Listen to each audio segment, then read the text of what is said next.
on a un pouvoir extraordinaire quand on n'est pas nationaliste, c'est que on peut tout expliquer sans aucun mensonge, mais avec de la nuance.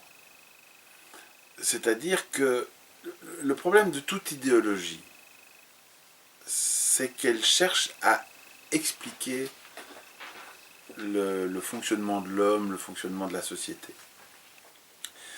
Et pour l'expliquer, elle tombe parfois sur des os, des os, des os usés, qui font que voilà, ils sont obligés de partir dans des tergiversations infinies. Et en ce moment, par exemple, je suis assez je suis occupé à me battre contre les communistes. C'est bizarre, hein, quand on dit les communistes, je parle du PTB. Quand on dit PTB, on ne pense pas communiste. Mais ce sont des marxistes, léninistes. Bon. Et je suis en train de me battre avec eux. Et en fait, je vois à quel point ils sont obligés de tordre les faits d'une façon tout à fait extraordinaire pour arriver à ce que leur conclusion, parce qu'une idéologie c'est ça, c'est une conclusion, correspondent aux réalités. Mais on peut adapter ça à tout, on peut adapter ça à la social-démocratie, au libéralisme, le libéralisme économique par exemple, qui encense l'entreprise, alors que l'entreprise c'est juste un élément de tout un engrenage qui seul ne fonctionne pas plus que le travailleur seul, encore que le travailleur seul peut créer son outil. Donc voilà.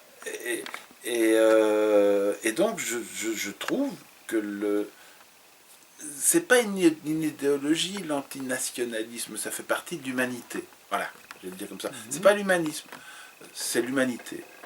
C'est juste refuser qu'on groupe les gens, qu'on les mette dans des petites cases, qu'on dise voilà, ceux-là sont comme ci, ceux-là sont comme ça. Et peut-être ce qui a... j'ai pas l'impression d'avoir évolué, moi. J'ai l'impression que ce qui a surtout bougé, c'est la société autour. J'ai l'impression que le vocabulaire a changé, qu'alors qu'autrefois on réagissait à des discours, on disait oula, ça, ce discours-là, c'est extrémiste ou c'est facho, comme on disait dès les années 60, 68. Maintenant, c'est un mot. On dit un mot de travers, surtout avec les réseaux sociaux, mais même au niveau du journalisme. Dans une déclaration fleuve d'un homme politique, on sort une phrase de 3 mots et on le crucifie. Alors parfois, ça résume effectivement ce qu'il a dit, et là, c'est à juste titre. Mais assez souvent, ça ne correspond pas à l'ensemble de son message, et à ce moment-là, en fait, c'est bien une crucifixion, une injustice. Et sur les réseaux sociaux, ça part dans des délires tout à fait... tout à fait... mais répugnant, même répugnant, oui, parce que répugnant, c'est obscène tellement c'est beaucoup d'agressivité pour pas ces gens extrémistes en profitent évidemment. Mais la société est en train de se radicaliser de tous côtés. Pas dans l'action, mais dans le verbe. Et ça, je constate au niveau de tous les partis plus ou moins proches de la démocratie, au sens où je l'entends, c'est-à-dire au sens du préambule de l'Union, du traité de Lisbonne. Donc voilà, oui, c'est une obscénité dans le sens où ça pourrit la compréhension des vrais problèmes où la compréhension réelle des problèmes, parce qu'il n'y a pas de vrais problèmes, tous les problèmes sont vrais, mais la compréhension réelle et fine des problèmes de notre temps. Et voilà. Et puis, j'ai l'impression qu'il y a une sorte de jouissance à pouvoir, en groupe, tirer sur une personne ou une autre, en disant ah, lui, aujourd'hui on va l'attaquer lui, demain on va l'attaquer lui. Oh. Et on a l'impression de faire une sorte de révolution qui est pour moi, j'ai appelé ça les... Alors j'étais méchant parce que j'ai attaqué la gauche, mais la droite fait pas mieux. Mais j'ai appelé les Desperate Gauche Wives de Hysteria Lane. Mais bon, le jeu de mots était... Et du coup, la provocation... moi j'ai besoin de provoquer pour secouer le marronnier, parce que j'ai l'impression qu'en Belgique, mais ça devient de plus en plus international. Au début j'avais l'impression qu'en Belgique, il n'y avait pas de provocation, qu'on a tendance à rentrer dans un... Mais là, on était avant les réseaux discours sociaux. Et on y reste. On était avant les réseaux sociaux. Ah, donc, écoute, moi les réseaux sociaux, pour moi, ils ont commencé en 93. Donc 93, donc c'est quand même relativement tôt.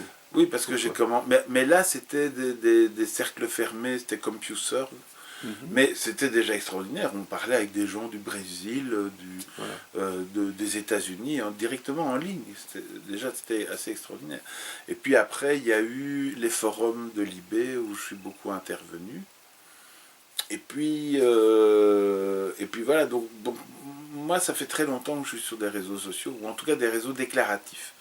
C'est-à-dire des lieux où on donne son opinion, on est contredit, on répond, on échange, et voilà. Mais c'était pas si virulent qu'à l'heure actuelle. Il n'y avait aucune violence.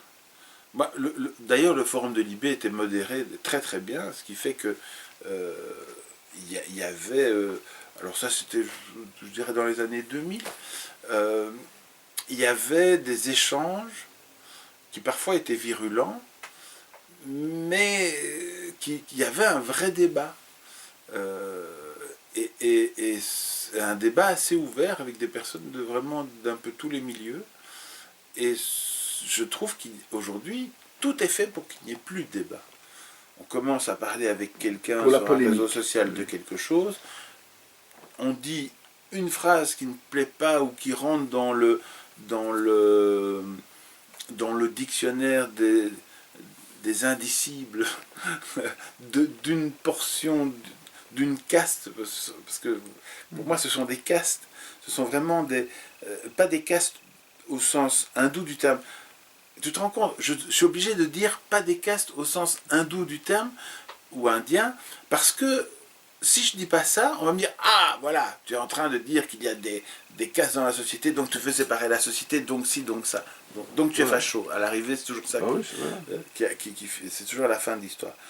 Donc des castes au sens petite case où des groupes s'engouffrent et regardent toutes les autres cases d'une façon absolument critique. C'est-à-dire que ce qui vient des autres cases ne peut pas être bon. Et ce qui vient et alors ils ciblent des cases en disant oui mais non, là on est chez les fascistes, là on est chez les nazis, et plus là, on va dans des cases à l'extrême d'un côté ou à l'extrême de l'autre, plus vite on est qualifié d'extrême gauche ou d'extrême droite, quoi. Voilà. Et je pense que ça ampute le discours, dans le sens où il y a des tas de choses qu'on n'ose même plus dire. Ça n'enrichit pas, de toute façon. Voilà. Mais moi, au début, j'attribuais cette sorte de petite bourgeoisie. Là, j'utilise un terme marxiste, comment dire, volontairement. Je croyais que cette sorte de petite bourgeoisie était typiquement belge. Et donc, il n'a pas fallu grand-chose, il a suffi que j'écrive un premier essai pour que tout à coup ça se remue.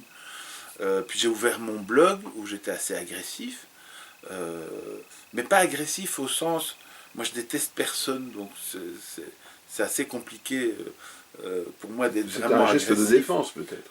Non, pas du tout de défense, non, mais j'estime que pour intéresser les gens, il faut être un peu plus cash que ce qu'on lit en général, quoi. Je n'aime pas apaiser le discours. Si j'ai envie de dire quelque chose de façon virulente, je le dis de façon virulente. Je ne me pose pas la question de savoir est-ce que ça va choquer quelqu'un. Alors, je ne me pose pas la question de savoir si ça va choquer quelqu'un. La seule question que je me pose, c'est si ça va intéresser quelqu'un. Et de ce fait-là, la première fois qu'on m'a dit que j'étais un provocateur, c'était Paul Germain sur TV5. Il a mis profession provocateur sur un panneau avant une émission de télé. Je dis, bah, tu trouves que je suis un provocateur? Moi, je ne me vois pas du tout comme un provocateur. Il me dit, mais si, écoute, relis. Et bon, en relisant mes textes, en me mettant d'un point de vue opposé à ce que j'écrivais, je me disais, oui, bon, c'est vrai que, voilà, c'est vrai que je me prive pas de provoquer l'énervement, mais ce sont des sentiments humains. Et toujours avec ce petit sourire, ce petit clin d'œil que... Voilà, parfois je peux être très méchant, mais derrière, moi, quand j'écris, il y a toujours ou alors il y a une vraie colère. Il m'arrive d'avoir une vraie colère, d'écrire un billet vraiment coléreux du début à la fin. De révolte, quoi. Oui, un billet de révolte. Mais c'est juste ma révolte. Je ne l'écris pas pour que les gens soient surexcités. Non. Voilà, ça c'est ma révolte. Après, faites-en ce que vous voulez. Pour marquer une désapprobation sur quelque chose qui peut heurter, quoi. Voilà. Et mais je l'écris. Je l'écris humainement. Humainement, bon, ben, on a des coups de sang. Pourquoi est-ce qu'on ne pourrait plus écrire sous l'effet d'un coup de sang sans après être insulté de tous côtés, ou alors accusé de dérapage. Tiens, j'ai une question qui me tombe. Ouais. Serais-tu un bon juge?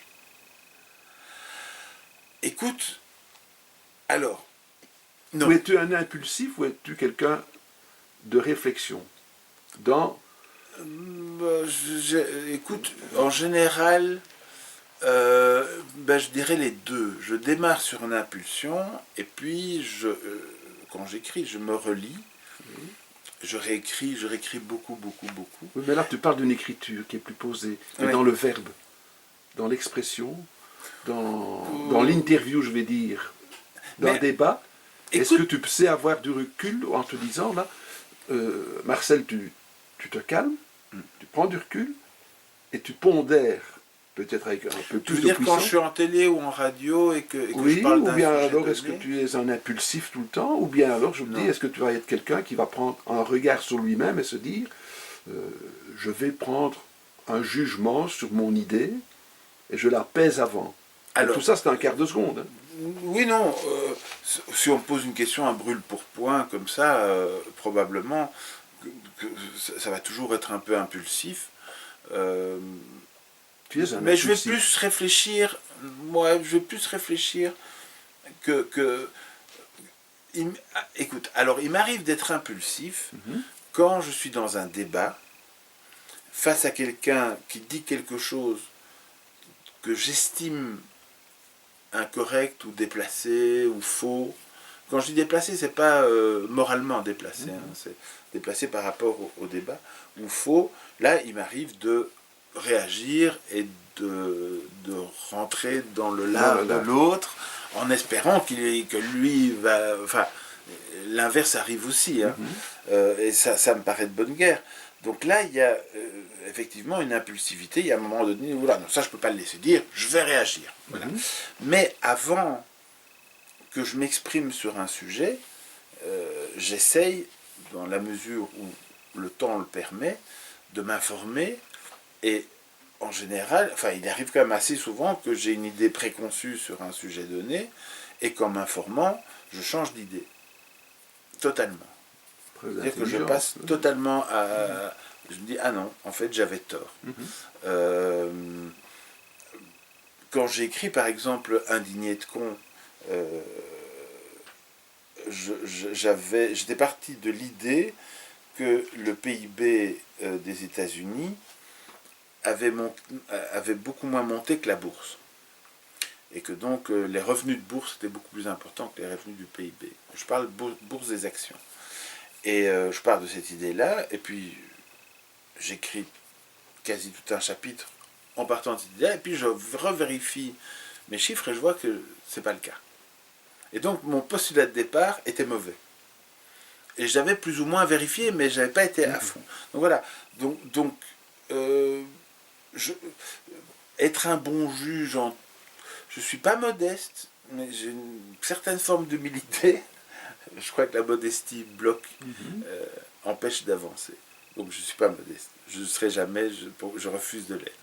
Par contre, l'humilité, c'est reconnaître que sa position par rapport à beaucoup d'autres n'a rien d'extraordinaire et qu'on fait le mieux, qu'on peut, on fait du mieux qu'on peut, mais on ne pourra jamais se surpasser.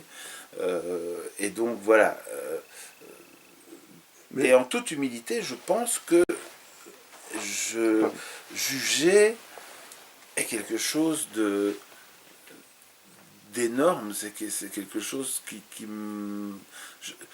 j'admire les juges qui travaillent sincèrement et en leur âme et conscience, parce que justement, chaque jour, ils ont une ou deux ou un certain nombre d'affaires où ils doivent prendre une décision au nom de la société, d'équité. Ceux qui parviennent à continuer à le faire pendant plusieurs décennies sont des gens que je trouve d'un courage incroyable. Je ne peux pas juger, je ne pourrais pas le faire. Tu vois, il y a toujours l'expression je ne peux pas juger, et pourtant il y en a qui jugent et qui sont reconnus par leur qualité de jugement, justement.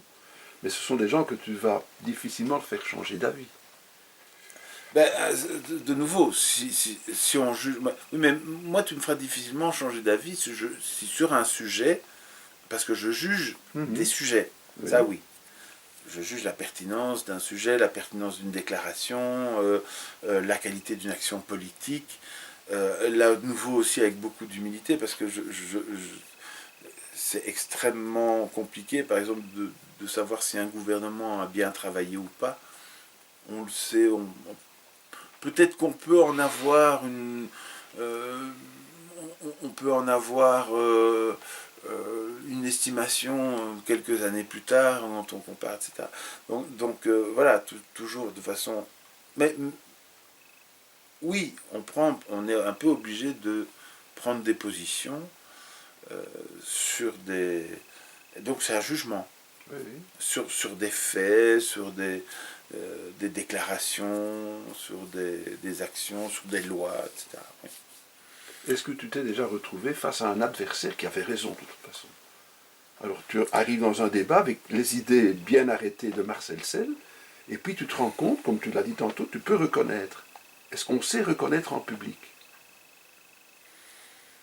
Mais est-ce que ça t'est déjà arrivé de... Là, je vais être ni humble ni modeste. Jamais. Jamais, d'accord. Non. Écoute. Mais sortir de là avec un doute en se disant... Oui, toujours. À toujours. Ah, voilà. À ça, en permanence. Je suis dans un débat, je lis... écoute, tu peux me faire lire absolument n'importe qui, j'aurai toujours un doute. Y compris des textes extrêmes. Il y aura toujours, j'ai toujours le point de vue de et si c'est lui qui avait raison. Voilà.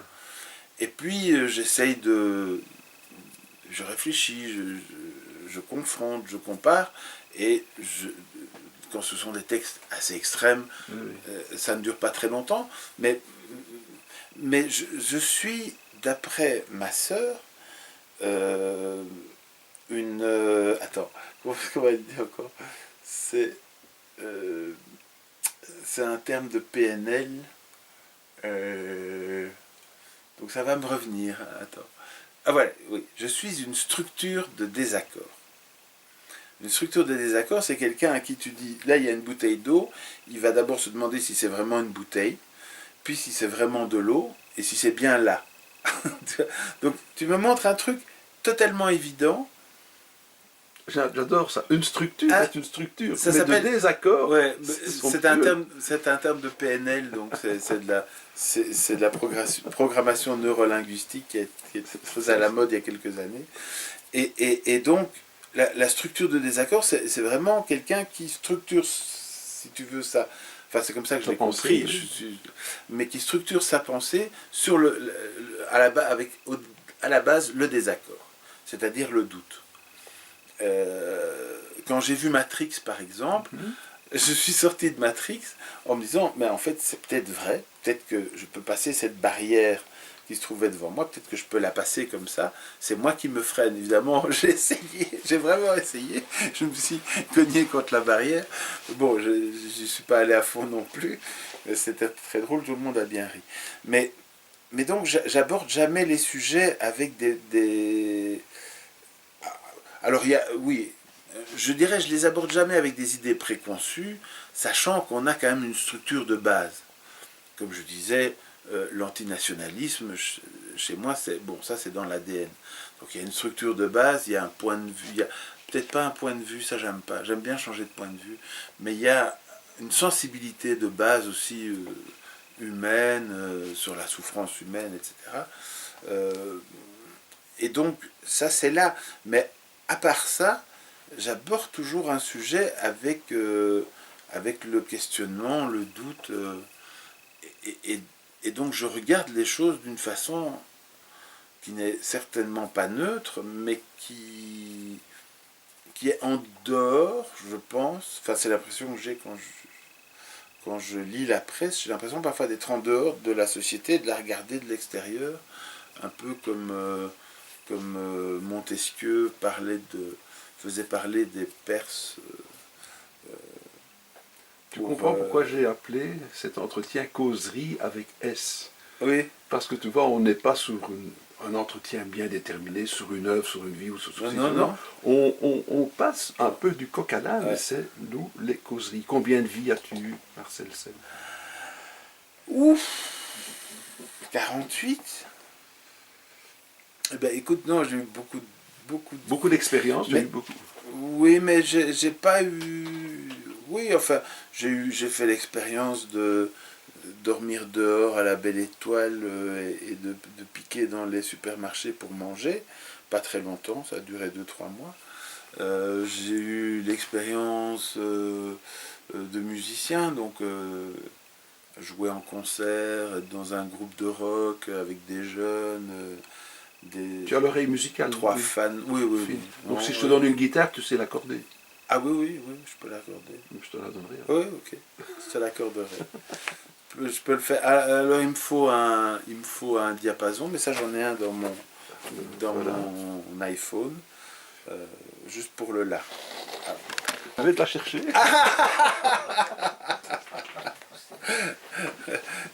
Ça devient causerie musicale.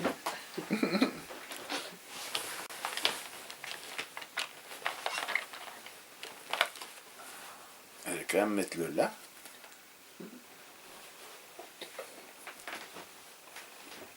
Là, on s'amuse. Attends. Hein. Un instrument, c'est comme une théière, ça doit être culotté.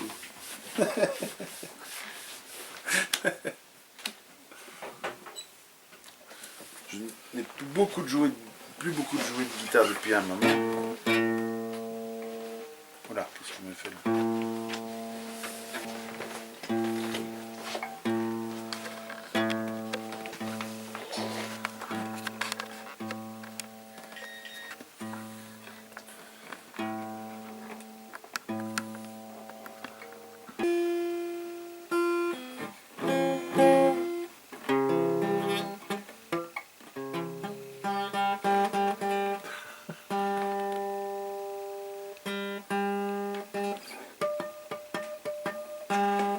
Bizarre ça.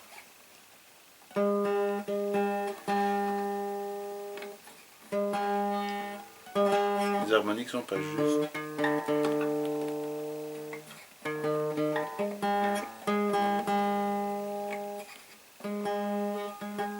C'est un piège. C'est un piège, hein.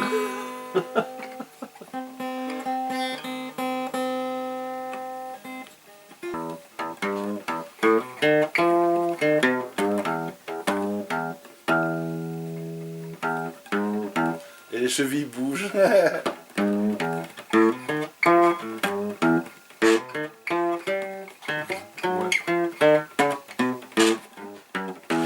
Voilà, on aura 3 notes.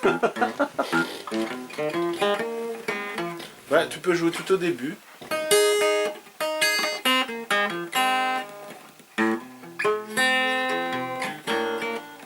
C'est déjà faux. Ça, inaccordable. C'est un piège ce truc. Tu voilà. diffuses pas ça, c'est horrible. Comment accorder une guitare inaccordable? Et c'est bien fait pour le mec qui arrive et dit ah ouais, moi je sais accorder une guitare, et puis tu... J'ai fait le coup à Yann Manock. Et Il s'est cassé les dents aussi. Il m'a dit non, ton truc, ça vaut rien, quoi. ah non, c'est pas Je possible. dis, mais bon, je connais Marcel Sel, c'est un grand musicien. Mais non, mais le truc, c'est la première chose, enfin, bon, je suis pas un grand accordeur, mais là, je constate que quand deux cordes ont des harmoniques justes, elles sont pas justes au moment où tu les joues en même temps à vide, par exemple. Donc il y a un problème effectivement de réglage, oui, de structure de désaccord. Voilà, ta guitare est une structure de désaccord. On y revient. Voilà. Marcel Sel, on a passé un bon moment ensemble, mais on va un peu parler du dernier ouvrage qui est sorti, on en avait parlé dès le départ, c'est M. de Meulemester, son prénom m'échappe, Éric, de Meulenard. Oui, mais c'est Pierre. C'est Pierre. Pierre de Meulenard. Alors ça, je devrais vraiment couper. Non, tu le gardes. Ah là, je lui dirais, sur la vidéo, il se trompe, il dit Éric de Breuck. Non, ça, je ne vais pas laisser. Donc c'est Pierre de Meulenard. Oui. Et c'est On lit édition. Et, que tu as connu comment? Eh bien, je l'ai connu il y a quelques années, à l'époque où j'ai sorti, je pense, Les Secrets de Bardo Weaver, sur la foire du livre. Mm-hmm. Et puis j'avais bien aimé l'idée de départ de On lit, c'était de créer des éditions numériques. Mm-hmm.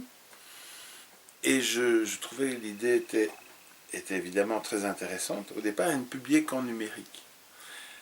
Et ça, ils ont dû évoluer parce qu'effectivement, le numérique en Belgique, mais même en France, ça reste relativement coûteux. On a l'impression que c'est moins cher parce qu'il n'y a pas d'impression, mais en fait, il y a tout le reste.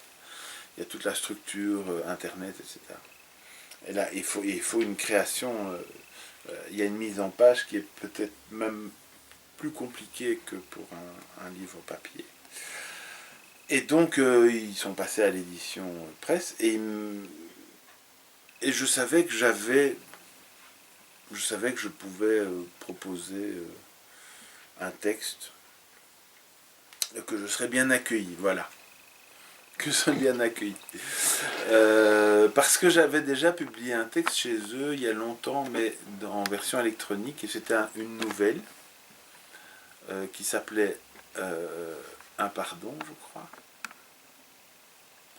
et qui parlait de Dance, enfin le père Dance, pas Dan, Dance, qui était donc ce père, ce curé flamand qui est devenu député, donc on parle du 19e siècle, et qui s'est battu pour l'émancipation des petits ouvriers, notamment de Ninove. Voilà. Donc j'avais publié ça chez eux, qui était une simple nouvelle de 3-4 pages. Et puis là, il m'avait dit, mais si tu as un roman à nous proposer, voilà, on le lira avec attention. Et donc mon roman avait d'abord été pressenti chez un éditeur plus gros, français. Et en toute dernière phase, il n'est pas passé. Et moi, je leur avais dit, je vais d'abord essayer en France, pour une raison toute simple de distribution. Et puis, si ça ne marche pas, je pourrais venir chez vous, où je me sens quand même plus à la maison. Et là, il te voit revenir avec un écrit. Et là, voilà, le découvre. Il le découvre. Et c'est assez drôle parce qu'on se donne rendez-vous au Walvis, qui se trouve, qui est dans le livre, puisque je parle à plusieurs reprises du Walvis, donc qui est ce café qui se trouve rue Antoine Dansart, sur le pont près du pont, ou face au pont de la chaussée de Gand. Et voilà, c'était assez amusant parce qu'il le savait, enfin il le savait si, mais il n'avait pas réalisé qu'il m'invitait dans un endroit qui se trouvait dans mon livre. Et voilà, et puis il a fait ses remarques et il a été relu aussi par Aline Lefort. Et puis il est sorti. Mais il y a bien. Et d'ailleurs, je me demande si c'est pas lui qui a trouvé le titre, parce que le titre n'était pas. Qu'est-ce que tu avais imaginé au départ? Le titre au départ s'appelait La plage des jours sans vent, qui est très poétique, qui pourrait être le titre d'un roman chinois. Mais en fait, c'était un peu long. Et c'est plus difficile à retenir. Et puis, quand même, le personnage de Rosa est vraiment fondamental dans le livre. Et donc, voilà. Il s'est appelé Rosa et je suis très content. Donc, c'est un bel exemple où tu peux changer d'avis, d'idée sur quelque chose. Et l'accepter, tout compte fait.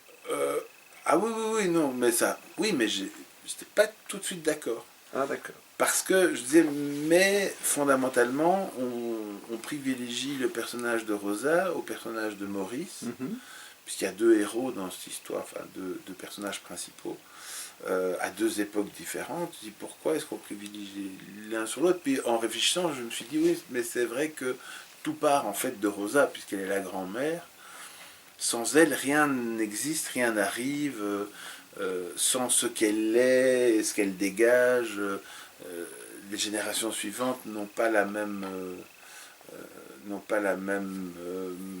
force. Et quelque part, Rosa, c'est un petit peu comme mon grand-père, que je n'ai pas connu, et 2 générations après, il y a toujours une influence de par ce qu'on m'a raconté de lui, qui est un témoignage de seconde main, donc à prendre avec des pincettes, mais en même temps qui est une histoire. Et donc voilà. Oui, donc je peux changer d'avis, effectivement. mais en fait, c'est ça qui me fait rire. On me dit que je suis... certains me disent, pas tout le monde, mais certains me disent que je suis obtus.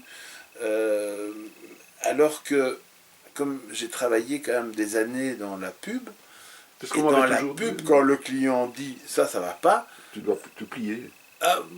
Alors moi, j'ai toujours préféré expliquer mon choix. Voilà, je dis. Et demander que l'autre explique son choix. Et à partir de là, faire des changements. Ou alors, quand j'étais sûr de moi, je prenais mon grevis, je prenais la règle grammaticale, je l'envoyais et je démontrais que j'avais raison. Parfois, je prenais mon grevis, je l'ouvrais, je dis « Ah, merde, oui, il y a une interprétation. Oui. Mais voilà, mais c'est vrai que avec l'âge, s'il y a une chose qui change, c'est qu'on n'acquiert pas forcément plus de jugeote, mais que pour un certain nombre de choses, on a quand même des certitudes. Et parfois, on se rend compte que ces certitudes sont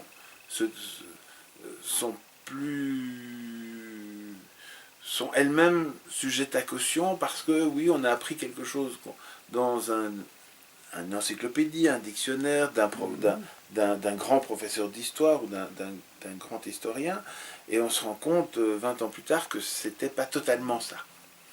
Ou même que c'était pas vrai du tout. Mais ce que je veux dire, c'est le corpus, on le possédait. Et donc, on a quand même tendance avec l'âge à moins se laisser, à moins s'en laisser raconter, et donc ça peut donner l'impression qu'on est plus, plus imperméable à la critique. Mais moi, je pense plutôt que c'est le contraire, c'est que maintenant, je m'en fous un peu plus. Enfin, sur l'écriture, en littérature, je m'en fous un peu plus. Quelqu'un me dit, tu ne mettrais pas plutôt tel adjectif à la place de tel adjectif. Une question de sensibilité.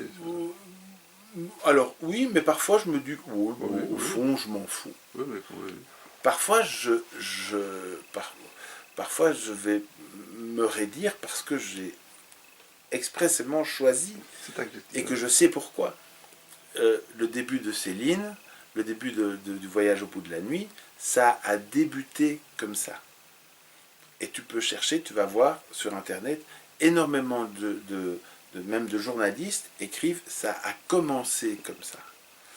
Et c'est le génie de Céline, c'est que avec le ça, surtout à l'époque, tu as l'impression qu'il va écrire ça a commencé. Oui.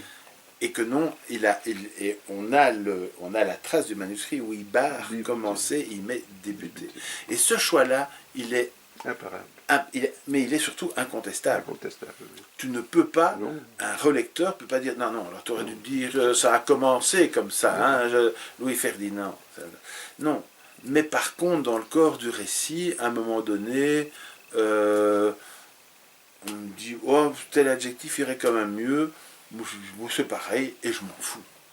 Je vais pas, voilà, ça m'intéresse pas de commencer à dire non, c'est mon texte, c'est à moi, je veux le garder, je veux que tout soit comme je l'ai voulu. Non, c'est complètement idiot.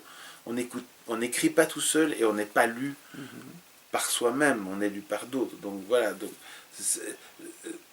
mais si j'ai pris la décision sans comparer mon travail à Suite Céline, mais si j'ai pris la décision d'écrire ça à débuter comme ça, et que j'ai dit ça c'est ma décision, là je suis totalement obtus, fermé, c'est impossible de me faire changer d'avis. Et heureusement, parce que tu t'adresses à un autre public là, lui le public va t'ouvrir. Parce qu'encore une fois, tu parlais tantôt des réseaux sociaux, où là tu t'exprimes avec des gens que tu ne rencontres pas de visu. Là tu vas à la rencontre d'un public. Tu as des rencontres littéraires, tu as des débats qui se font autour de l'ouvrage. C'est un changement pour toi. Oui, mais ce n'est pas des débats. Ce non, mais sont des débats questions sur l'écriture. Réponses. Oui, mais des questions-réponses. Oui, mais il n'y a pas d'enjeu. Non. Parce que dans un débat littéraire, si tu es avec 2 ou 3 autres auteurs et qu'on parle de sa façon d'écrire, il n'y a pas une meilleure façon de faire qu'une autre. C'est des expériences différentes qu'on partage, on en parle. D'ailleurs, ça c'est extrêmement apaisant quand on vient de cette folie que sont les débats, les soi-disant débats sur les réseaux sociaux. C'est extrême. Mais il faut faire attention aussi parce que ces débats-là sont extrêmement égocentriques. On parle de soi, comme je le fais depuis tout à l'heure, on parle de soi, on compare des soi, des entre-soi de soi, et finalement on est sur la route du soi, qui on est... Tu aimes les jeux de mots? Oui, j'adore. Mais j'aime bien quand ils viennent tout seuls comme ça, tu vois. Tout à coup, la route du soi. On est sur la... et voilà, et on ne produit rien, on ne produit rien d'autre que de l'intérêt peut-être du public. Moi, comme auteur, j'écoute évidemment ce que disent d'autres auteurs en me disant tiens, ça c'est intéressant. Il y avait par exemple, je ne sais plus quel écrivain qui disait qu'il changeait de support. Il écrivait un peu sur ordinateur, puis il passait à l'écriture manuelle, et dès qu'il commençait à regarder son écriture, il repassait à l'ordinateur pour ne jamais... voilà. Alors il y en a d'autres qui écrivent à la main et puis qui recopient. Mais voilà, c'est intéressant de savoir qu'il y a d'autres formes, mais je n'y ai jamais trouvé le moindre intérêt professionnel. Je veux dire, ça m'a jamais...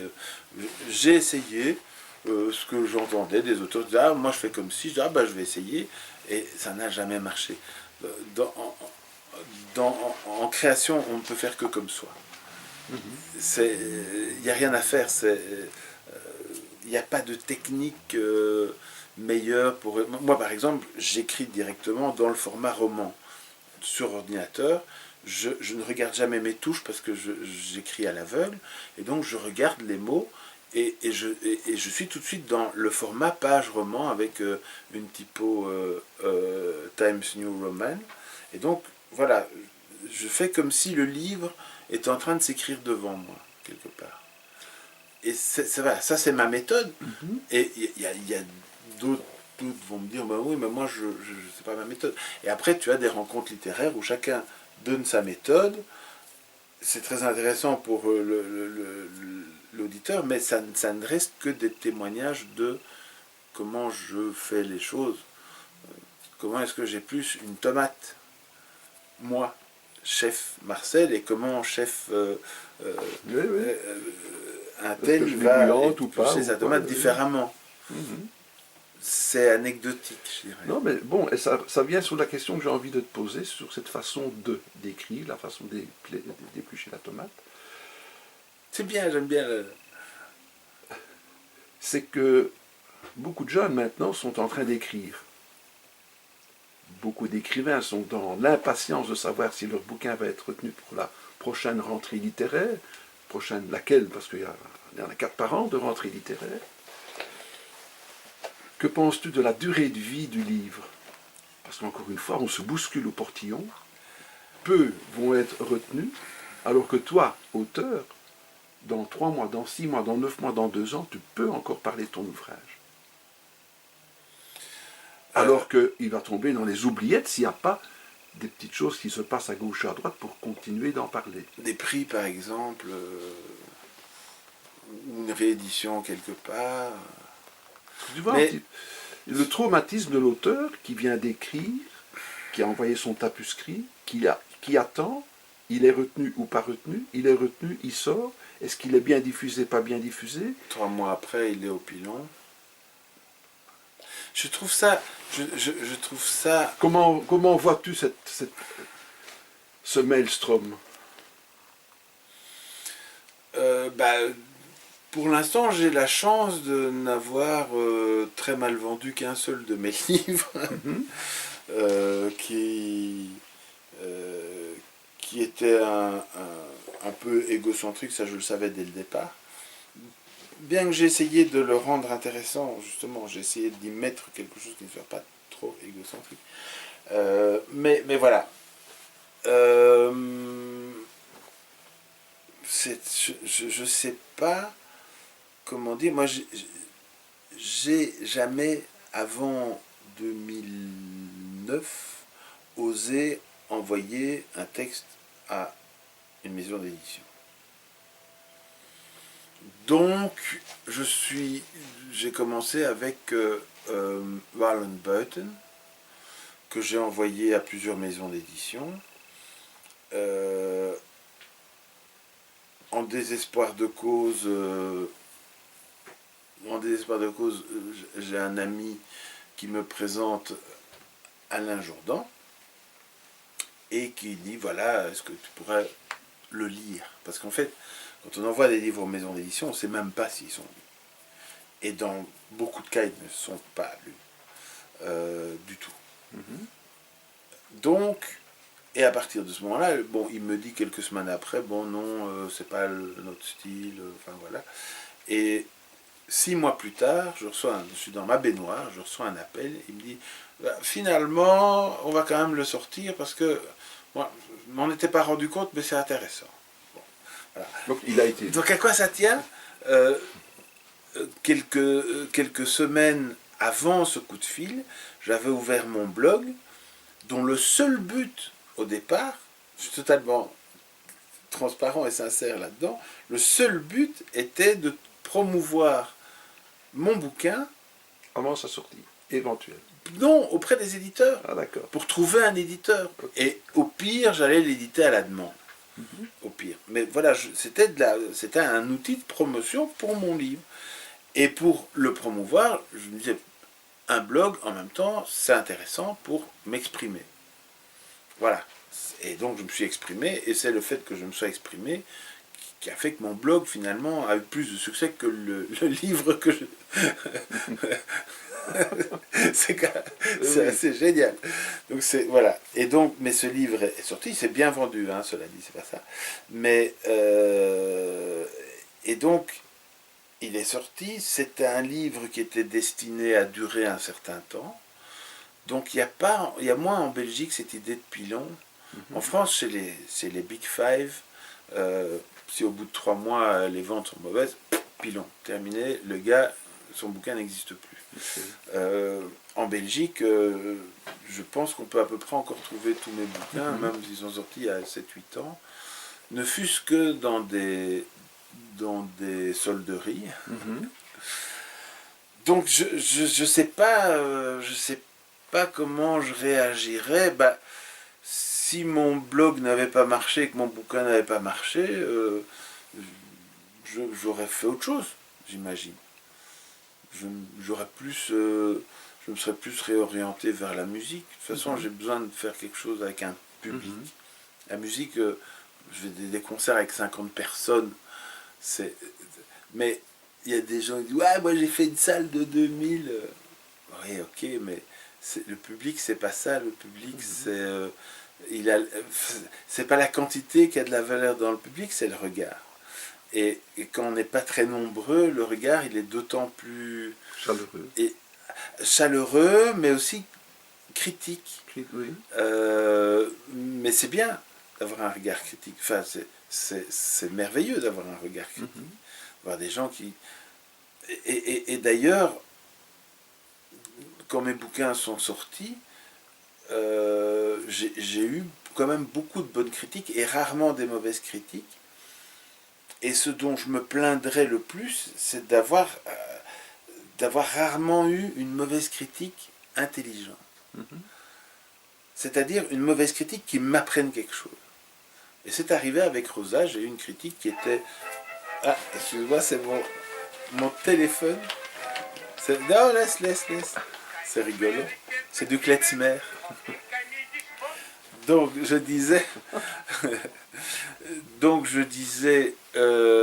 oui, avec Rosa, j'ai eu une critique où j'ai lu qui n'était pas une mauvaise critique, enfin, et qui soulevait pas une critique mauvaise, bonne, ça c'est autre chose, une critique négative.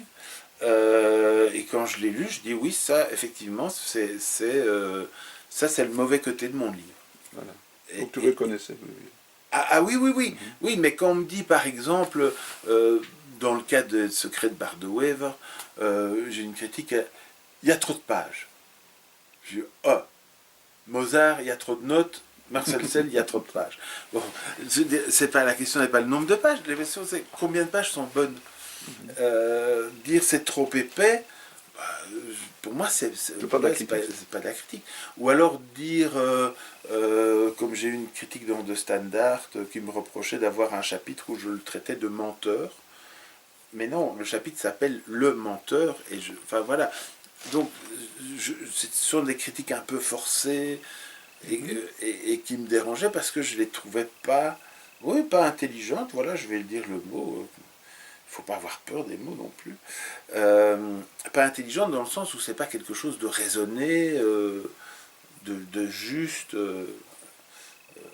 pas juste injuste, mais juste, je veux dire, bien pondéré, bien pensé, bien balancé. Et donc j'étais ravi d'avoir enfin une critique un peu négative. Elle n'était pas négative totalement, mais il y avait même un côté... et c'est uniquement la critique qui nous fait avancer. Ça, c'est pour moi fondamental. Et dans toutes les créations. Je veux dire, mais il faut trouver chaussure à son pied, il faut trouver le critique qui a perçu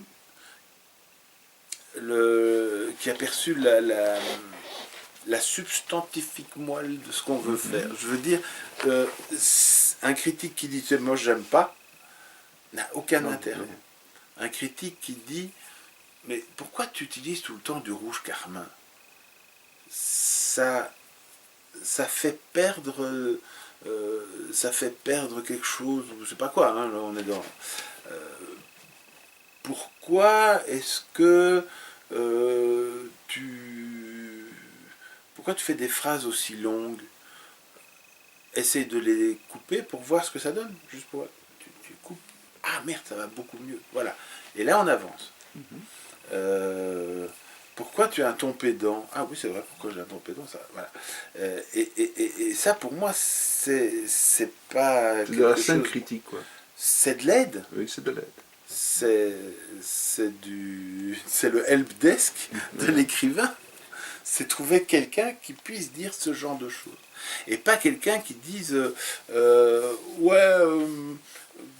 tu utilises trop de verbes compliqués, ou trop de verbes trop simples, ou il n'y a aucune référence à d'autres auteurs, ça va pas.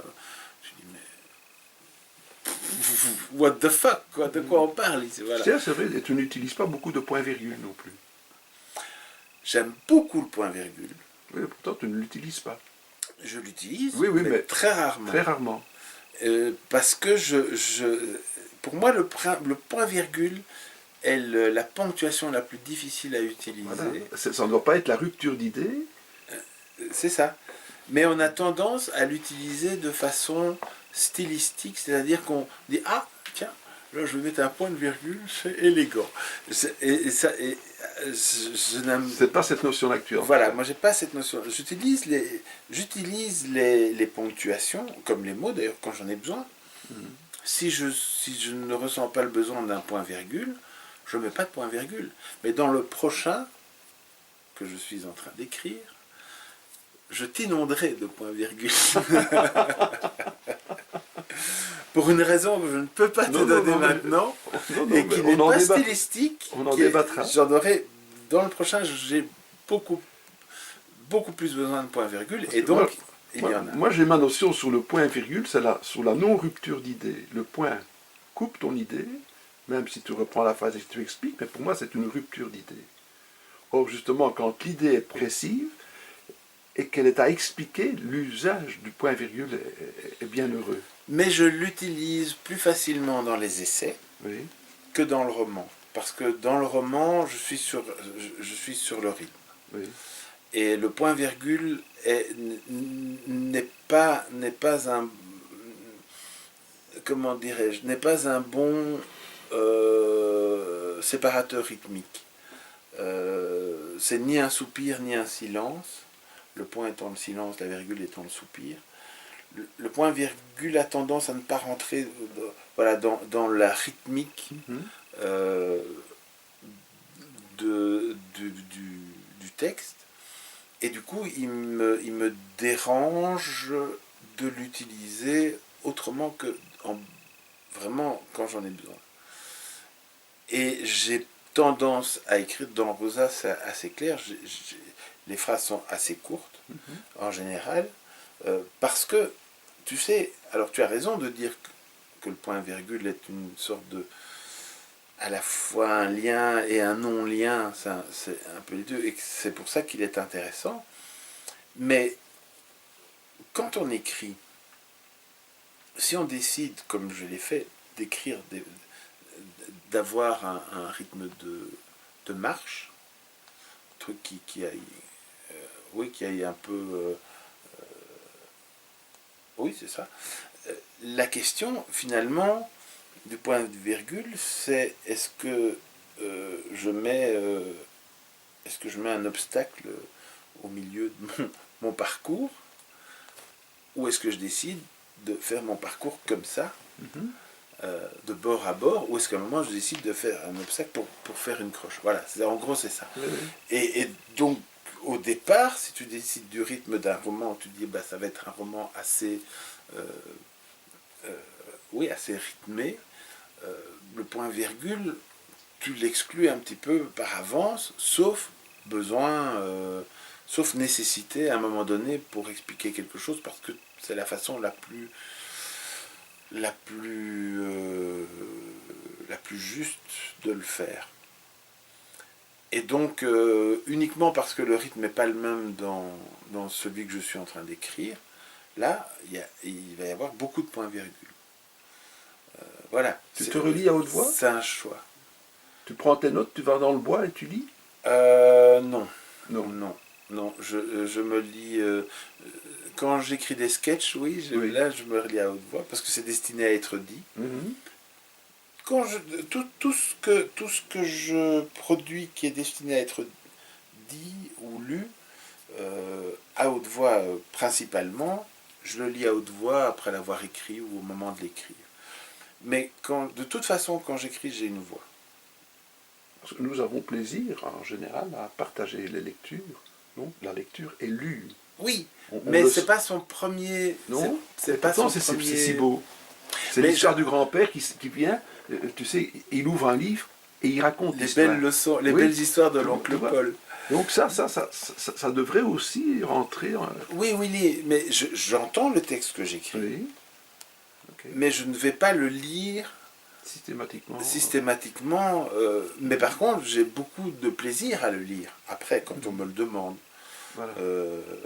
Oui, là, on me dit, tu veux pas lire un extrait Tu as du plaisir, ça j'ai déjà pu l'entendre chez Jacques Richard, quand tu as lu, ou bien quand on a parlé.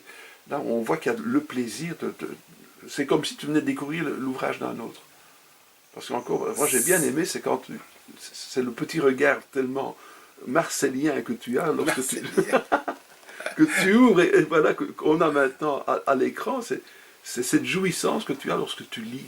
Ça, j'ai découvert ça aussi chez toi. Ah oui, j'adore lire. Je pense, et en fait, je suis toujours embêté parce que j'essaie de bien lire, et puis après je me réécoute, je dis voilà, on n'est jamais satisfait. Hein. C'est pas une question de... Je sais pas du tout quel est le niveau, si c'est très très mauvais, moyen, à peu près bien ou un peu bien, mais quel que soit le niveau, on ne sera jamais satisfait. Mais le moment de la lecture en public, ça c'est ouf de bonheur. Oui. Marcel, je pense qu'on va quand même mettre un terme à cette cause assez causerie. On est parti pour la nuit ici. Hein. Sinon, on est parti pour la nuit. Mais voilà, je te remercie infiniment d'être venu passer quelques heures avec nous. Ben, c'est moi qui te remercie. Et je dois dire, on a encore beaucoup à raconter. Ben oui, on va la faire chaque semaine. Ça me dérange pas. Et puis la semaine prochaine, c'est moi qui t'interviewe. Oh, ça me dérange pas non plus. Ou fais gaffe. Ah, bien. J'aime bien les questions provocantes. Ah, ben, j'adore aussi. Mais avec toi, j'ai pris un prix.